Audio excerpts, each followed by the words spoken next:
Incredible demo, Holly. Thank you. So we're super excited to see what y'all make with Figma Make. We also know it has a long way to go, and I'll be the first to tell you that your results may be non-deterministic because AI. Also, we are rapidly improving Make. You'll see changes in days, weeks, so stay tuned, and you'll see quite a lot more coming.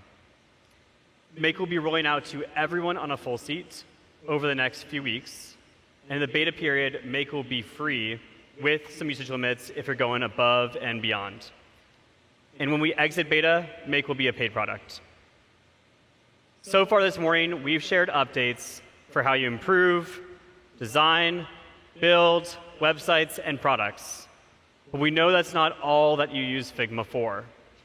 Over the years, we've seen you all stretch the platform in so many innovative ways. When we noticed that people were doing brainstorms and using Figma as a space to be together in 2020, we built FigJam.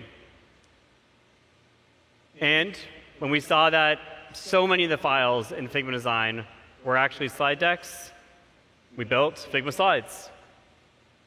Building new products for these use cases does two things. First, it helps us keep Figma Design focused on product design. Second, it creates more accessible spaces for you to bring your collaborators in with you. And in the past year, we've noticed something else. You've created millions and millions of marketing assets and branded content, things like social posts, campaigns, even print material in Figma Design. And designing these things in Figma, that's not the hard part. It gets harder when you try to work with people who don't live in Figma all the time, like we do. So we think there can be a better way. And to tell you about one of our new products, please welcome our creative director, Damien, to the stage.